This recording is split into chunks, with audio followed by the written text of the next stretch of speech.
کیا آپ کو بات چیت شروع کرنا یا گفتگو کی ابتدا کرنا مشکل کام لگتا ہے؟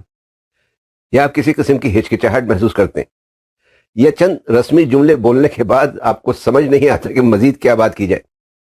آج دیکھیں گے کہ بین الشخصی تعلقات بنانے کے لیے بات چیت کی ابتدا کیسے کرنا چاہیے۔ کئی لوگ تعلقات بنانا یا دوستی کرنا چاہتے ہیں، چاہے ذاتی ہو یا کاروباری نوعیت کی، لیکن انہیں سمجھ نہیں آتا کہ بات چیت کی شروعات کس طرح کی جائے۔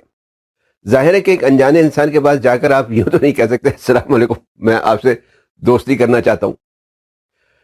تو اگر تو آپ گھبراہٹ یا جھجک محسوس کرتے ہیں تو اسے دور کرنے کے لیے سب سے پہلے آپ کو کچھ دروں بینی کرنا پڑے گی، مطلب اپنے اندر جھانکنا پڑے گا۔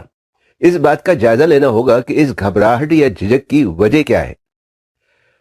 دیکھنا پڑے گا کہ مسئلہ کہیں آپ کے زاویہ نگاہ، آپ کے جذبات و احساسات، آپ کے پہلے سے بنے ہوئے تصورات، تلخ قسم کے تجربات، آپ کی سوچ و فکر، آپ کی صوتی و غیر صوتی یا ظاہری و باطنی مواصلات، یا کسی اور سبب سے تو نہیں، کیونکہ یہ تمام چیزیں آپ کے مواصلاتی عمل پر اثر انداز ہوتی ہیں۔